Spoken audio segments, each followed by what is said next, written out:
exhaustion. Humans who had learned to throw rocks with deadly accuracy. Humans who had domesticated wolves and turned them into weapons. They are predators, Keswick observed. We knew this from first contact. We did not know what it meant, WarThe replied. He pulled up more files. In 40,000 years of Galactic Council history, how many predator species have achieved spaceflight? WarThe's shadow form contracted. None. Predators tend to destroy themselves before reaching advanced technology. The aggression that makes them successful hunters makes them wage war on each other. Exactly, WarThe said. Except humans did not destroy themselves. They came close. Multiple times. Nuclear weapons. Biological warfare. Artificial intelligence that nearly enslaved them. But they survived. Every time they survived, he displayed Earth's timeline. They split the atom 320 years ago. Within 2 years, they used it as a weapon. Within 10 years, they had enough nuclear bombs to destroy their own planet 50 times over. Every projection said they would end themselves within a century, but they did not. Temprix observed. They did not. They learned control. Not through peace, but through fear. They scared themselves into cooperation. And then they kept the weapons. Every human nation still maintains nuclear arsenals. Just in case. Ow. More files appeared. They created artificial intelligence 180 years ago. Their machines became smarter than them within 50 years. Again, every projection said this would lead to extinction. Either the machines would eliminate them, or humans would war over control of the machines. And again, they survived, Keswick said quietly. They survived by doing something no other species has ever done. They gave their machines rights.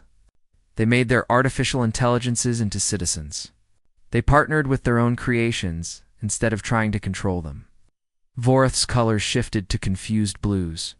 Who does that? Who creates something that could destroy them and then chooses to treat it as an equal? The High Lords were silent. The question had no answer in their experience. WarThe continued. They achieved faster-than-light travel 47 years ago. The technology was dangerous. Early test ships had a 15% failure rate. Crews died. Ships were lost. We watched them, expecting them to slow down, to make the technology safe before proceeding. They did not slow down, WarThe said. They did not. They accepted the losses. They called the dead crew members heroes and sent more ships. Within 10 years, they had reduced the failure rate to 1%. 1%. They still lose ships. They still lose crews. And they consider it acceptable because the alternative is moving slower. He pulled up the latest intelligence reports. They have colonized 73 systems. 73, we told. Ambassador Reed. He controlled 12 because those are the only ones we knew about. The other 61 were hidden from us. For 20 years, they have been expanding, exploring, building, and we had no idea. Temprix's form darkened. How is that possible? We have surveillance throughout the galaxy. They learned our sensor frequencies and built their ships to avoid them. They used routes through dark matter clouds where we do not patrol. They moved slowly, quietly, establishing footholds before we knew to look. WarThe displayed a star map showing human colonies scattered throughout previously empty space. And they did all of this while maintaining peaceful relations with us. While attending our summits, while pretending to follow our rules, Keswick's for minds spoke in harmony. You are saying they have been planning this? Confrontation since first contact. I am saying they have been planning for every possibility since first contact. War. Peace. Partnership. Conquest. They prepared for all of it simultaneously. The WarThe showed military intelligence files. The Krell fleet consisted of 47 ships, state-of-the-art, heavily armed. It vanished without sending a single distress signal. Ambassador Reed said they captured it. All of it. How? He did not wait for an answer. Because while we thought the Krell were investigating, the humans were hunting. They tracked the fleet for 3 weeks, learning its patterns, identifying weaknesses. Then they struck simultaneously at all 47 ships, disabled them without destroying them, captured every crew member. And we had no idea until Reed told us today. Temprix pulsed with agitation. What do you propose we do? WarThe's colors shifted to dark reds. The final protocol. Sanctum went utterly still. The final protocol had been created 40,000 years ago during the formation of the Council. It was meant as a last resort against existential threats, a weapon that could sterilize entire worlds without destroying them, leaving planets intact but lifeless. You cannot be serious, Keswick said. The final protocol has never been used. It was created to stop universe-ending catastrophes. The humans are just one species. Are they? WarThe pulled up population projections. Earth has 14 billion humans. Most species stabilize at 2 to 3 billion. Human population growth is exponential. They encourage reproduction. They celebrate large families. At current rates, there will be 50 billion humans within 200 years. He showed economic data. They mine asteroids at rates that would exhaust resources in most systems within decades. Then they move to the next system. They do not conserve. They consume, expand, and consume more. They are a plague species, and they are spreading. You are afraid, WarThe observed, as WarThe admitted. I am terrified. Because I have read their history, I have seen what they do to species they consider enemies. They do not fight for territory or resources.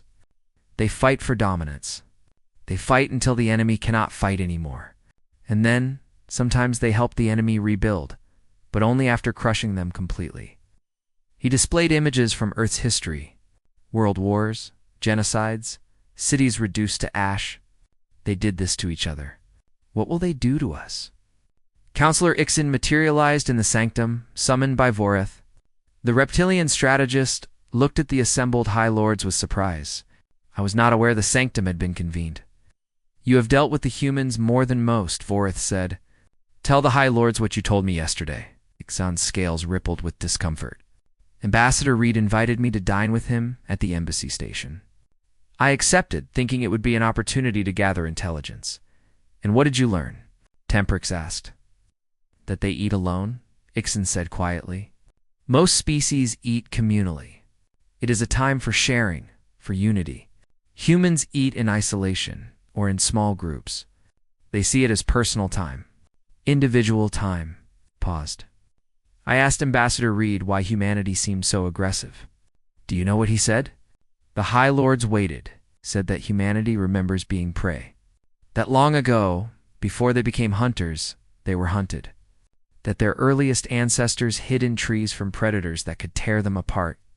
That every human carries the genetic memory of being afraid in the dark. Ixon's scales changed color. And then he said that because they remember being prey, they will never allow themselves to be hunted again. That any species trying to control humanity would be treated as a predator. And humans, he said, are very good at killing predators. The sanctum was silent. He knows about the final protocol, Ixon continued. He did not say it directly, but he knows. He mentioned that the Council must have contingency plans for dangerous species. He smiled when he said it, like he was daring us to try. WarThe's colors went pale again. Then we are out of options, no, Ixon said firmly. We have one option we have not considered. We negotiate. Negotiate. They declared war. They declared independence, Ixon corrected. And they gave us 72 hours to accept it. That is not the action of a species seeking conflict. That is the action of a species that prepared for conflict but would prefer to avoid it. Temprix pulsed thoughtfully. What do you suggest? I suggest we take Ambassador Reed seriously. Not as a threat to be eliminated, but as a power to be recognized. Humanity will not submit to our authority. We need to accept that. The question is whether we do so peacefully, or whether we fight a war we might not win. Might not win? WarThe's colors flashed with anger. They are one species. One species that captured a Krell fleet without us noticing. One species that colonized 73 systems while we watched 12. One species that has been planning this moment for 20 years. Ixon looked at each High Lord in turn. We are not warriors. We have never had to be, but they are. And if we fight them, we will learn what war truly means. The High Lords considered this. Finally, WarThe spoke. 72 hours. We will use that time to gather more intelligence, to understand what we are truly facing, and then we will decide. The meeting dissolved, each High Lord returning to their duties. But in the privacy of their thoughts, each one felt something they had not experienced in millennia. Fear. 36. Hours had passed since Ambassador Reed's declaration. The Galactic Council was fracturing. Major Lisa Grant stood in the command center of the human flagship Perseverance, watching tactical displays that showed Council space in chaos. 12 monitoring stations had gone silent. Trade routes were disrupted as ships refused to travel without escort. 3 minor species had formally requested emergency sessions to discuss leaving the Council. Status report, Grant said. Chris Lai, her second officer. The chamber was impossibly vast. Thomas Reed stood on a circular platform that floated 300 meters above a floor he could barely see. Around him, rising in countless tiers like the inside of a massive cylinder, sat representatives from 7,000 different worlds. Some breathed methane, others existed as pure energy contained in crystalline shells. A few were so large they occupied entire sections, while others were microscopic swarms that moved as one. The air hummed with translation fields working overtime, converting thousands of languages into formats each species could understand. The sound created a low rumble that Red felt in his chest, like standing too close to a massive engine. Above, the ceiling showed the galaxy itself, stars rotating slowly in real time. This was the Grand Assembly of the Galactic Council, and Reed was the first human to stand at its center. He wore a simple gray suit, no armor, no weapons, no emergency beacon. The leather briefcase in his hand looked almost comical against the advanced technology surrounding him. But Reed's face showed no fear, no hesitation. He stood perfectly still, watching the alien delegates watch him. High Chancellor WarThe descended from the highest tier.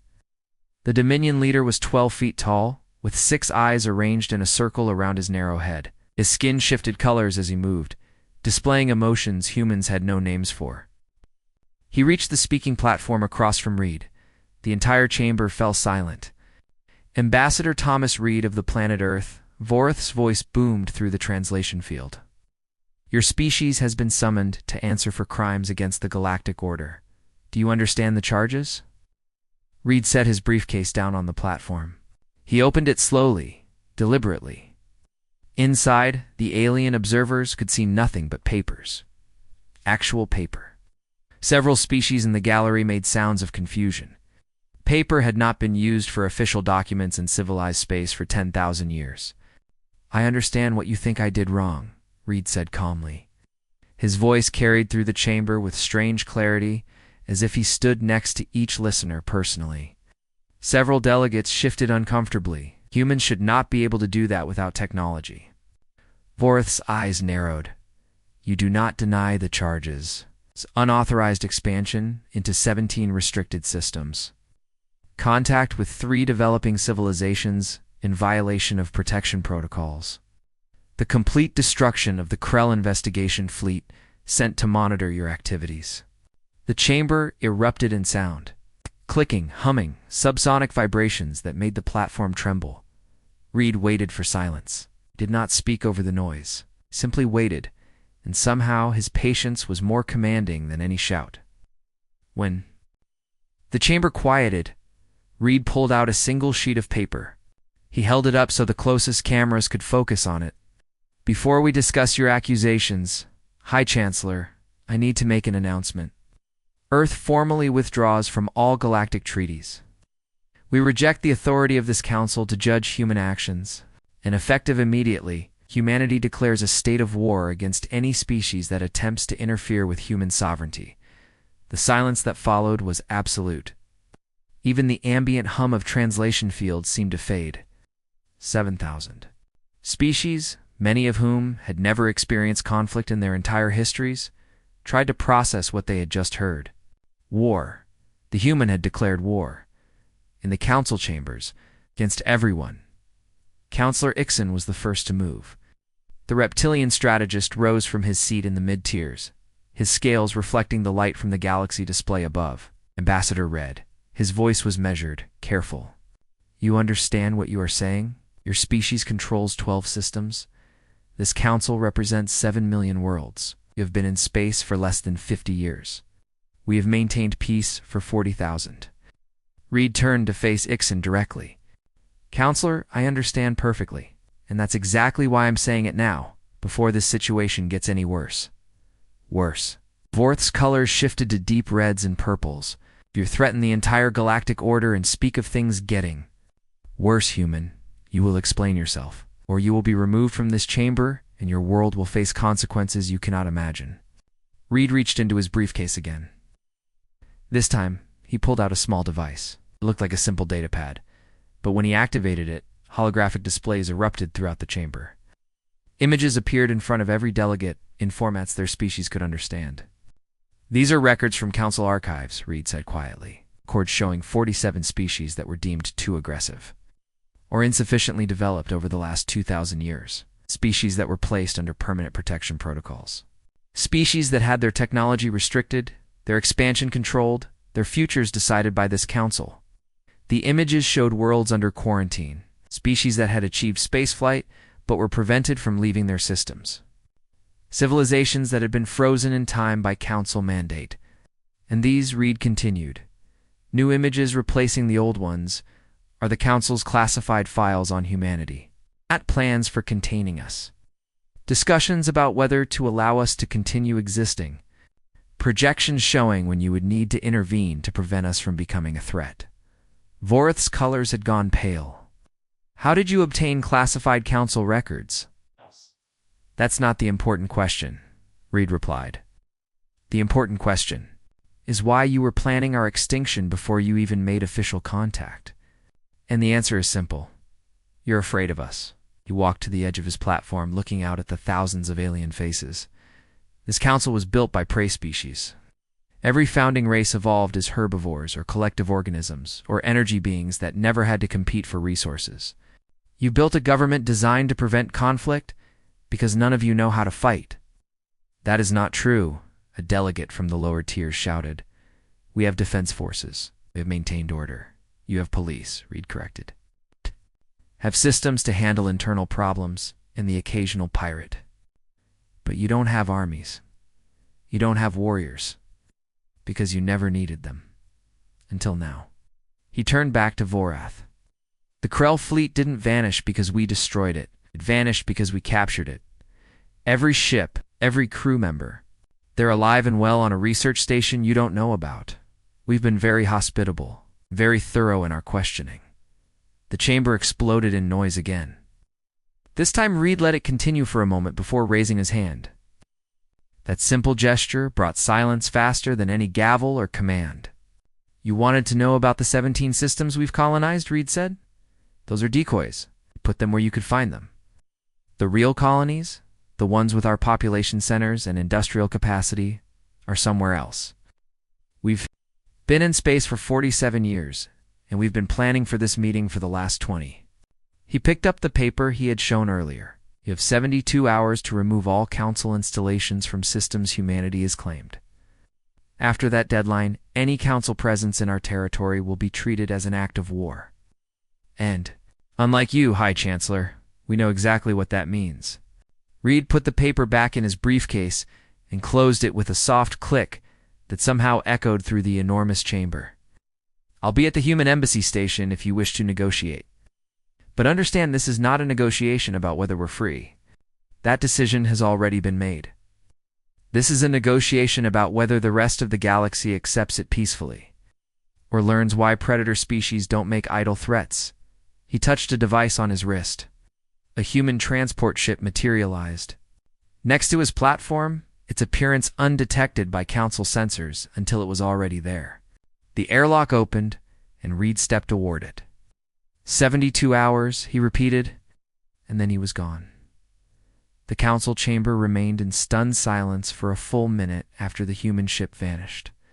Then everyone started talking at once, and High Chancellor WarThe knew that the galaxy had just changed forever. The inner sanctum of the Galactic Council existed in a pocket dimension, accessible only to the 7 High Lords who had governed for millennia. The chamber was small, intimate, a stark contrast to the Grand Assembly Hall. Here there were no crowds, no cameras, no pretense of democracy. Here the true rulers of the galaxy made the decisions that shaped civilizations. WarThe materialized first, his color still pale from the confrontation with the human. One by one, the other High Lords appeared. Temprix the Eternal, whose crystalline form held the consciousness of a billion beings. Mordai of the Deep Reaches, an entity of living shadow. Keswick the Wise, whose 4 minds operated in perfect harmony. 3 others whose names were known only to each other. "We have a crisis," WarThe said, and even here, in this private space, his voice trembled. Temprix's form pulsed with light. "We have faced crises before, rebellions, pirates, territorial disputes. What makes this different? Everything." WarThe triggered a display, and files began to appear in the space between them. "I have been reviewing our intelligence on humanity. The data is disturbing. The files showed Earth's history, a planet that had survived 5 mass extinctions. A species that had evolved not as peaceful grazers or collective thinkers, but as persistence hunters. Humans who had chased prey for days until the animals collapse from 2 reinforced key positions, but they're not coordinating well. It's like they've never had to mobilize for real combat before." "They haven't," Grant replied. "Show me the Krell prisoners." The display switched to show the detention facility, where 47 Krell ships sat in a massive underground hangar. The crews moved freely within the facility, given quarters, food, entertainment. They were prisoners, but comfortable ones. "How are they cooperating?" Grant asked. "Better than expected," Park said. "Once they understood we weren't going to torture or execute them, they became quite talkative. Turns out the Krell were sent on what they thought was a routine surveillance mission. They had no idea the Council considered them expandable." Grant nodded. "The Council doesn't value individual lives the way we do. They think in terms of species survival, not personal survival." "Did the Krell tell us about defensive systems?" "Everything. Council military doctrine is 2,000 years old and hasn't been updated. They rely on overwhelming numbers and defensive positions. They've never fought an enemy that adapts in real time." "Good," Grant said. "Make sure Ambassador Reed has access to all interrogation transcripts. He'll need them for the negotiations." "You think the Council will negotiate?" Grant smiled grimly. "They have to. They're running out of options." She pulled up files showing the Council's secret weapon platforms. Massive installations hidden in deep space, capable of sterilizing planets. "We found 6 of their final protocol stations. Tracked them through energy signatures they didn't know we could detect. Each one has been marked with targeting solutions." Park looked uncomfortable. "You think they'll try to use them?" "I think they're debating it right now," Grant replied. "Which is why we evacuated all the colony systems they know about yesterday.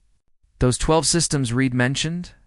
Empty. Every human, every piece of equipment, gone. They were decoys from the start." She zoomed out, showing the real human colonies. They were spread throughout the galaxy, hidden in places the Council had never thought to look. Near black holes where sensor interference was constant, in nebulae where navigation was difficult, along the galactic rim where few species ventured. "We have 112 systems under human control," Grant said quietly. "The Council knows about 12 and thinks we have 73. The real number is almost double their worst estimates." "How did we hide them all?" "The same way we've done everything," Grant replied. "We took risks they weren't willing to take. We sent colony ships through dangerous routes. We established bases in systems most species avoid. We accepted that some missions would fail, and we sent them anyway." The display showed human expansion over the last 47 years. It was aggressive, relentless, pushing into every available space. "This is what predators do," Grant explained. "We expand into every ecological niche we can reach. We don't wait for permission. We don't plan for centuries. We act, and we adapt to the consequences." An alert chimed. Incoming communication from the embassy station, Park said. It's Ambassador Reed. Reed's face appeared on the display. Major Grant, we have a situation. Counselor Ixon has requested a private meeting. No security. No recording. Just him and me. It could be a trap, Grant said immediately. It is not, Reed replied. I've been monitoring council communications. They're genuinely divided. Ixon is part of a faction that wants to negotiate. Meeting him could give us leverage. Grant considered. Where does he want to meet? Neutral station. Old trading outpost between sectors. It has been abandoned for 300 years, so no surveillance infrastructure. I don't like it. Neither do I, Reed admitted. But we need to know what the moderate faction is thinking. Send a stealth ship to shadow me. If anything goes wrong, you have permission to extract me by force. Grant nodded. Understood? Be careful, Thomas. Always am. The communication ended. Grant turned to Park. Prep Shadow Team Alpha. Full combat load. If the ambassador gets into trouble, I want him out within 60 seconds. Yes, ma'am. 3 hours later, Ambassador Reed's shuttle docked at the abandoned trading station. The facility was ancient, its systems barely functional. Emergency lighting created long shadows. The air recyclers coughed and wheezed. Counselor Ixon was already there, waiting in what had once been a restaurant. He sat at a table with 2 meals prepared, one suited for human biology, one for his own. Ambassador Reed Ixon gestured to the seat across from him. Thank you for coming. Reed sat carefully, his hand near the weapon hidden beneath his jacket. Counselor. This is unexpected. I imagine so, Ixon said. He began eating, his movements slow and deliberate. Among my people, sharing food is a sign of peaceful intent. I hope you will join me. Reed examined the meal. It looked like some kind of meat with vegetables. He took a careful bite.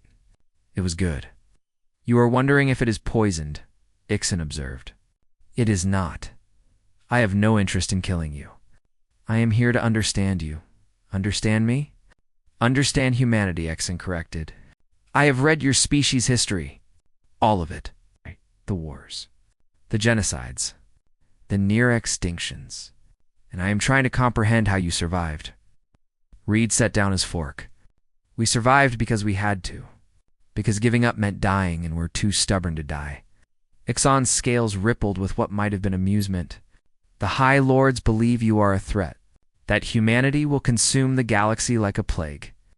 That if we do not stop you now, we never will. And what do you believe? I believe you are something we have never encountered before, Ixon said carefully. A predator species that achieves civilization. A warrior race that learned cooperation.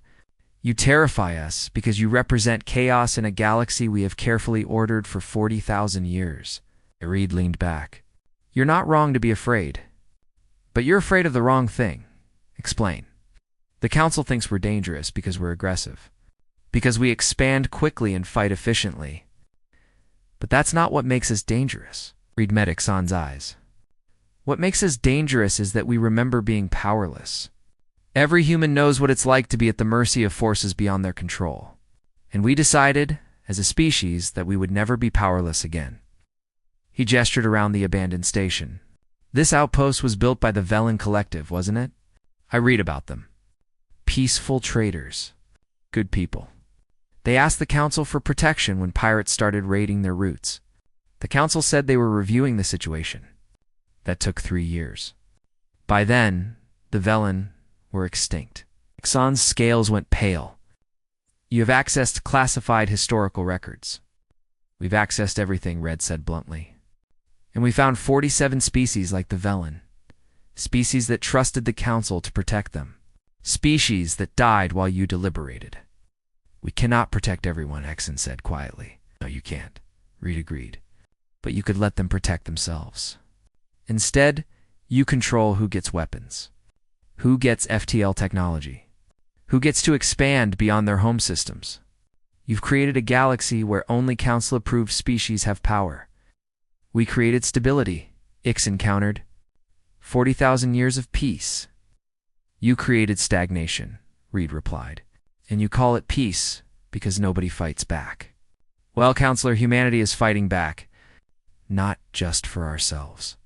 For every species you've suppressed in the name of order. Ixon was silent for a long moment. Finally, he spoke. What do you want, Ambassador Reed? Truly, not the political answer you gave the Council? The real answer? Reed considered his words carefully. We want what everyone wants. Freedom to grow. Freedom to make mistakes. Freedom to be great, or terrible, or mediocre. But to make that choice ourselves. He paused. And we want to be strong enough that nobody can take that freedom away, even if it means war. Especially if it means war, Reed said. Counselor, humans have been fighting for 300,000 years. We've fought each other over food, water, land, resources, religion, politics, and things so stupid I'm embarrassed to mention them. We're very, very good at it. That is what frightens us. I know, Reed said. But here's what you need to understand. We don't want to fight you. We want to be your partners, your allies, maybe even your friends. But if you try to control us, if you try to put humanity back in a box because we make you uncomfortable, then yes, we will fight. And we will win. You seem very confident. I'm realistic, Reed corrected. The Council has numbers. 7 million worlds. Trillions of citizens. But you've never fought a total war. You don't know what it means to commit everything to victory. We do. And we'll do it again if we have to. Ixon pushed his plate away. The High Lords are considering using the final protocol. Reed nodded. We know we've found your weapon platforms. All 6 of them. Ixon's scales went completely white. Impossible. We've been tracking them for 2 years, Reed said. We know their locations, their capabilities, their weaknesses. And Counselor, if you try to use them against us, we will destroy them. And then we will respond? You would attack the Council? No, Reed said. We would attack the infrastructure that makes the Council possible. Your communication networks. Your trade routes. Your central databases. We would break the systems that hold your civilization together. And then we would offer an alternative. Pulled out a data chip and slid it across the table. That contains our proposal for a new galactic government. Representative democracy. Species self-determination. Protection for developing civilizations without controlling them. Everything the Council should have been F. Rom the beginning. Sun stared at the chip. You've been planning this for a long time. 20 years, Reed confirmed. Since the day we learned the Council was discussing whether to allow humanity to survive, we've been preparing for every outcome. War was always the last option, but we're ready for it. And if the Council accepts your terms, then we become partners, Reed said. We share technology. We cooperate. We build something better together. Ixon picked up the data chip. I cannot promise the High Lords will accept this. No, Reed said. But at least now, they have a choice. Negotiate or fight. Either way, humanity won't back down. They finished the meal in silence. When they parted, Ixon held out his hand in a human gesture. Reed shook it. For what it is worth, Ixon said, I hope they choose wisely. So do I, Reed replied. As his shuttle departed, Reed contacted Major Grant. The meeting went as expected. Ixon will present our terms to the High Lords. And if they refuse, Reed looked out at the stars. Then we find out if the Council can learn to fear. 48 hours remained. The galaxy held its breath. Ambassador Reed stood before the Grand Assembly once more. But this time, the atmosphere was different. The Council delegates were no longer just curious or dismissive. They were afraid. News had spread about human capabilities, about the captured Krell fleet, about colonies the Council had never known existed. High Chancellor WarThe looked down at Reed from his elevated platform, his colors shifting between reds and deep purples. Ambassador Reed, you have been granted this session to explain yourself. The Council demands answers. Demands. Reed smiled without warmth. Interesting choice of words, High Chancellor. Let me show you something. He activated a holographic display that filled the center of the chamber. Images appeared, documents scrolling past in formats every species could understand. They showed classified council communications, internal memos, secret deliberations. "These are your files on humanity," Reed said calmly. "Discussions about the human problem that started 6 months after first contact, plans for containment, proposals for population control, and my personal favorite, the recommendation that Earth be placed under permanent quarantine for the safety of galactic civilization." The chamber erupted in shocked noise. Many delegates had not known about these classified discussions. Reed let the chaos continue for a moment before raising his hand for silence. "You were planning our extinction," Reed continued. "Not because we had done anything wrong, not because we had attacked anyone, but because we made you uncomfortable? Because predator species are not supposed to reach the stars." WarThe's colors flashed with anger. Those discussions were precautionary. Standard procedures for evaluating potentially dangerous species. Really? Reed pulled up more documents. "These are files on the 47 species you've suppressed over the last 2,000 years. Species you deem too aggressive, too unpredictable, too different from your preferred model of civilization. Would you like to tell the assembly what happened to them?" Silence fell over the chamber. Many delegates leaned forward, suddenly very interested in what came next. "I will tell them," Reed said. 23 were placed under permanent technology restrictions. They were allowed to survive, but never to leave their home systems. 14 were forcibly relocated to reservation worlds with limited resources. 6 were subject to biological intervention programs designed to reduce aggression levels, and 4 simply disappeared from all records after Council intervention fleets arrived. He turned slowly, making eye contact with delegates throughout the massive chamber. "This is what the Council does to species that do not fit their definition of civilized. They control you. They manage you. And if you resist, they eliminate you." A delegate from the lower tiers stood. "If this is true, why should we trust you? You are a predator species. You said so yourself. Why would you be better than the Council?" "Because we remember being prey," Reed replied. "Every human carries the genetic memory of hiding from predators, of being hunted. We know what powerlessness feels like. And we swore we would never inflict that on others." He pulled up new images, these showing human colonies. "These are our settlements. 112 systems under human control. We did not conquer them. We did not drive out existing populations.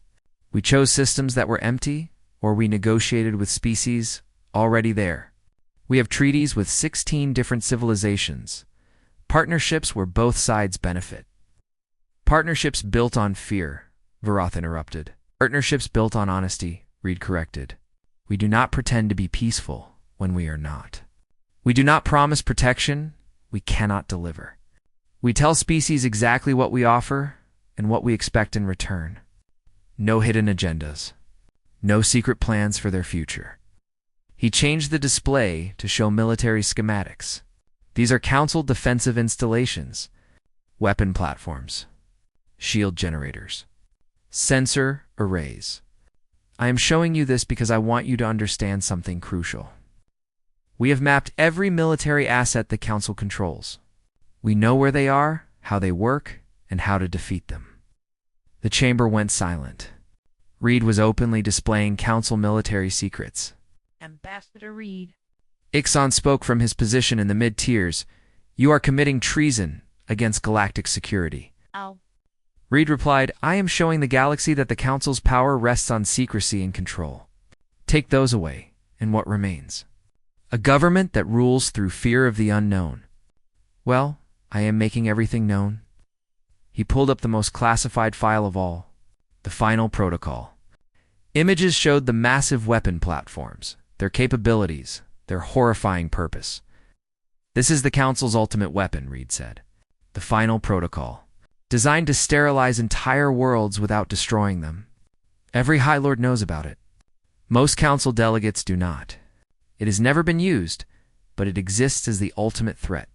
Accept Council authority or face extinction." The chamber exploded into chaos. Delegates were shouting, some in anger, some in fear. Many had not known such a weapon existed.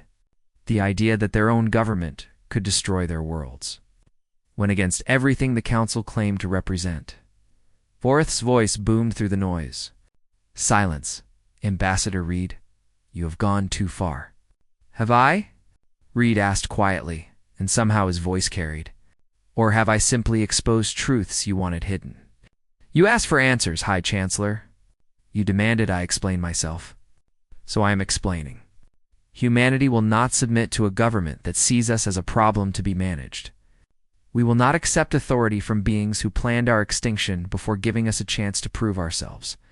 He gestured to the delegates around him, and I suspect many species in this chamber feel the same way. How many of you have wondered if the Council truly represents your interests? How many have proposals that languished for decades while the High Lords deliberated? How many have asked for help and been told to wait? Delegates began murmuring to each other. Reed could see the doubts spreading like ripples in water. I have a proposal, Reed said. A new galactic government. Not ruled by 7 beings who have held power for millennia. Not controlled by species chosen 40,000 years ago. But a true representative democracy where every species has a voice. He displayed the document he had given to Ixon. This is the framework for a galactic federation.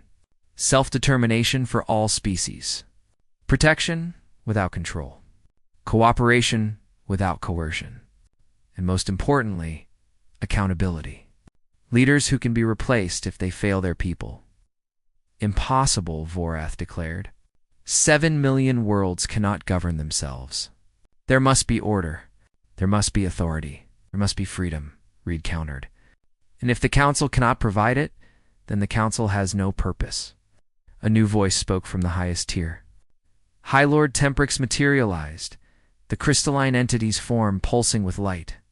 Ambassador Reed, you speak of freedom, but you came here and declared war. You threatened violence. How is that different from the Council you accuse of tyranny? Reed met Temprix's gaze without flinching. We declared war because it was the only language you would understand. For 20 years, we tried diplomacy. We attended your summits. We followed your rules. We provided data, reports, compliance documents, and while we did all that, you were planning how to contain us. Right. So you responded with threats. We responded with honesty, Reed said. Yes, we are capable of war. Yes, we will fight if pushed. But we also offered peace. 72 hours to withdraw from our territory? That is not the action of a species seeking conflict. That is the action of a species demanding respect. He turned back to the General Assembly. Every species in this chamber has a choice to make. Continue accepting Council authority and hope they always act in your best interests. Or join us in building something new. Something where power comes from the consent of the governed, not from ancient authority. We're asking them to rebel, WarThe said. I am asking them to choose, Reed replied. The Council says it maintains peace. I say it maintains control. Let every species decide for themselves which is more important. Before WarThe could respond, alarms began blaring throughout the chamber. Emergency displays activated, showing a sector of space near the galactic rim. A fleet was emerging from hyperspace. Not human ships. Not Council ships, the Vryn Empire. Ixon stood quickly. The Vryn have refused to acknowledge the emergency session. Hey are launching an assault. On the displays, hundreds of Wren warships appeared. Their target became clear within seconds. New Portland, one of the human colony worlds the Council knew about. One of the decoys Reed had mentioned. They are attacking a human world without Council authorization. Temprix's form pulsed with agitation. This is a direct violation of galactic law. Red watched the displays calmly. Too calmly. Several delegates noticed his lack of concern. Ambassador Reed, Ixon said carefully, your people are under attack. No, Reed replied quietly. New Portland was evacuated yesterday. There are no humans there. Just automated defenses. And, Counselor, those defenses are about to teach the Vren a lesson about attacking humanity. On the displays, the Vren fleet approached the planet, their weapons charged. And then everything went wrong for them. The planet's defenses activated. But these were not normal defensive systems. Human military technology operated on principles the Council had never seen. Missiles that adjusted their own programming mid-flight. Energy weapons that learned from missed shots. Automated systems that predicted enemy movements and adapted in real time. The Vren fleet began taking casualties. Ships exploded. Others lost power and drifted helplessly. The attack force, so confident moments before, was being systematically destroyed by defenses that fought like living things. "Make it stop," WarThe said quietly. "I cannot," Reed replied. "Those systems are autonomous. They will continue until the threat is eliminated or withdraws." "The Vren fleet is being slaughtered," as Reed said. "That is what happens when you attack humanity without understanding what you are facing." The Vren wanted to make a statement, to show that some species would not bow to human demands. Instead, they are demonstrating exactly why challenging us is a mistake. He turned to face WarThe directly. "I could have destroyed their fleet completely. Those defenses are operating at 30% capacity. I am being merciful, High Chancellor. But mercy has limits." The Vren fleet began retreating, leaving nearly half their ships disabled or destroyed. The Council chamber watched in stunned silence as human defensive systems ceased fire the moment the attackers withdrew. 24 hours remain," Reed said into the silence. "After that, every species will need to decide. Stand with the Council and its old ways, or stand with humanity and build something new. Choose wisely." He walked out of the chamber, leaving behind a galaxy that would never be the same. The 72 hours ended not with war, but with silence. Ambassador Reed stood in the embassy observation deck, watching the stars. Behind him, Major Grant reviewed the final deployment reports. Human fleets were positioned throughout the galaxy, ready for any outcome. But Reed suspected they would not be needed. Not today. 3 Council delegations have formally requested meetings, Grant reported. 17 minor species have sent private messages expressing support for the Federation proposal. And the Vren Empire has issued an official apology. Reed smiled slightly. An apology. After they lost half their fleet trying to attack an empty colony? "They learned," Grant said. "The hard way." Chime indicated an incoming transmission. Reed accepted it, and High Chancellor WarThe's image appeared. The alien leader's colors were muted, almost gray. "Ambassador Reed," WarThe said, "the Council has reached a decision. I am listening." "We accept negotiations," WarThe said quietly. "But understand this is not surrender. The Council remains the legitimate governing body of the galaxy." "For now," Reed replied. "Shall we discuss terms?" An hour later, Reed entered the Grand Assembly chamber for the 3rd time. But now the atmosphere was different. Delegates who had been dismissive or afraid now watched him with something approaching respect. The human who had declared war was about to shape the peace. WarThe stood at the center platform, but the other High Lords materialized around him. "Ambassador Reed, the Council proposes the following terms. Humanity will be granted full sovereignty over claimed territories. Council monitoring will cease in human space. In exchange, humanity will agree to non-aggression treaties with all Council species." Reed shook his head. "That is not enough, High Chancellor. You are offering us what we already took. I want more." The chamber went tense. WarThe's colors shifted to warning reds. "You dare demand more? After bringing us to the edge of war?" "I dare," Reed said calmly, "because this is not about humanity alone. This is about every species the Council has controlled for 40,000 years." He activated a display showing the 47 suppressed species he had mentioned earlier. "These civilizations deserve freedom. Technology restrictions will be lifted. Quarantines will end. Species will be allowed to determine their own futures." That would be chaos. Temperix's crystalline form pulsed with agitation. Those species were restricted for good reasons. Some are dangerously aggressive. Others lack the maturity for advanced technology. Perhaps, Reed countered. They were restricted because they questioned Council authority.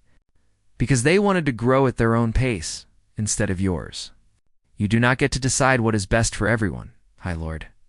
"Not anymore," Keekson spoke from the mid-tiers. "Ambassador Reed, what you are proposing would fundamentally change galactic civilization. The Council has maintained stability for millennia. Without that structure, what prevents war between species? What prevents the strong from dominating the weak? The same thing that should have always prevented it, Reed replied. Mutual interest, cooperation, and yes, the threat of consequences. But consequences based on actions, not on prejudice about what a species might do. He pulled up the Federation framework again. This is not just a human proposal. Over the last 24 hours, 38 species have endorsed it. They want representation. They want voices in their own governance. They want what the Council promised, but never delivered. Evorth's colors went pale. 38 species? That is impossible. We would have known. You did not know about our 73 colonies, Reed reminded him. You did not know about our military capabilities. You did not know we had captured the Krell fleet. High Chancellor, you do not know nearly as much as you think you do. A delegate from the lower tiers stood. It was Ambassador Rella from the Torth Confederacy, a mid-sized civilization that had been council members for 8,000 years. I wish to speak. WarThe gestured permission, though his colors showed displeasure. The humans have done something we should have done long ago, Rella said. They have questioned authority. They have demanded accountability. And they have shown that the Council's power rests not on wisdom or justice, but on the fear that nobody would dare challenge it. Well, humanity dared, and we should thank them for it. Other delegates began standing. One by one, species voiced their support for reform. Not all of them, not even most, but enough to show that Reed had started something that could not be stopped. WarThe watched his carefully, ordered galaxy fracturing before his eyes. This is not how civilization advances, he said quietly. You are bringing chaos to order. No, Reed replied. I am bringing freedom to stagnation. And if that feels like chaos to you, perhaps that says more about the order you've built than about the freedom we offer. The negotiations continued for 3 days. In the end, the new Galactic Accord was drafted, signed by 47 species initially, with more expected to join. The terms were clear. Species self-determination would be guaranteed. No civilization could be restricted based on predictions of future behavior. The Council would transition from authoritarian rule to advisory status. A representative assembly would be formed where every member species had equal voice. Military force could only be used in defense or with majority approval. Technology and knowledge would be shared freely among willing participants. Most importantly, the final protocol weapon platforms would be dismantled under independent observation. The Council did not surrender. They adapted. Some High Lords resigned. Others accepted their new, limited roles. The galaxy began the slow process of transforming from Empire to Federation. On the final day, Reed walked through the Council gardens with Ixon, who had become an unexpected ally and friend throughout the negotiations. Your species has changed everything, Ixon said, his scales reflecting the light from 3 suns overhead. In 72 hours, you accomplished what some of us have been trying to achieve for centuries. We had an advantage, Reed replied. We were not part of the system. We could see its flaws clearly because we were not invested in maintaining it. They walked in silence for a moment before Ixon spoke again. There is something you should know.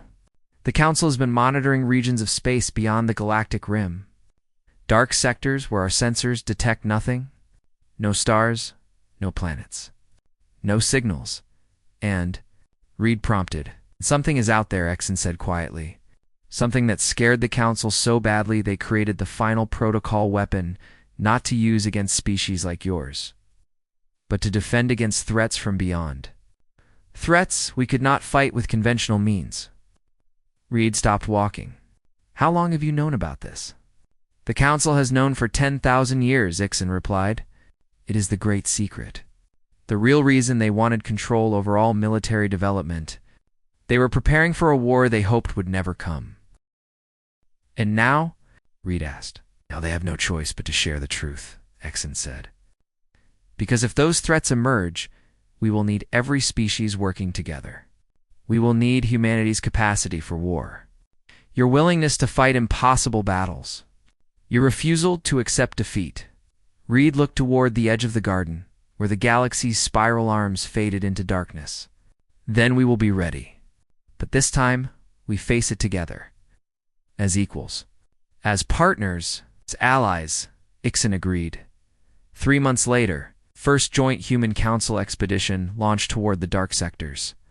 50 ships from 30 different species, equipped with the best technology the galaxy could produce. Human military doctrine combined with Council scientific knowledge, predators and prey working together for the first time in galactic history. Ambassador Reed watched the fleet depart from Earth. Standing in the same room where humanity had first learned of the Galactic Council's existence half a century ago, Major Grant stood beside him. "Do you think we are ready for what is out there?" Grant asked. "No," Reed admitted, "but we never are. Humanity was not ready for nuclear weapons. We were not ready for artificial intelligence. We were not ready for space travel. We were never ready for any of it. But we did it anyway, and we survived." He turned to Grant with a slight smile. "Besides, now we are not alone. Whatever is in the dark, we will face it as a galaxy. And that makes us stronger than any threat could imagine." "You sound optimistic," Grant observed. "I am realistic," Reed corrected. "Humans are good at war, but we are even better at adaptation. We will learn. We will grow. And we will make sure that no species ever faces the darkness alone again." On Earth, celebrations continued for the signing of the new Galactic Accord. Humanity had declared war and won not through destruction, but through determination. They had not conquered the galaxy. They had freed it, and in the dark sectors beyond the galactic rim, something ancient stirred.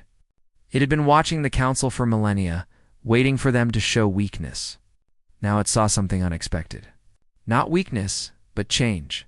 Not a stagnant civilization ripe for harvest, but a dynamic one, ready to fight.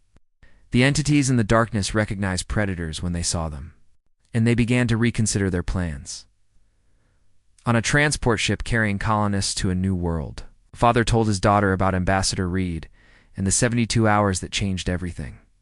"Remember," he said, "being strong is not about having the biggest weapons or the most ships. It is about having the courage to demand respect and the wisdom to offer partnership. That is what makes humanity special. Not that we can fight, but that we choose when to fight and when to cooperate."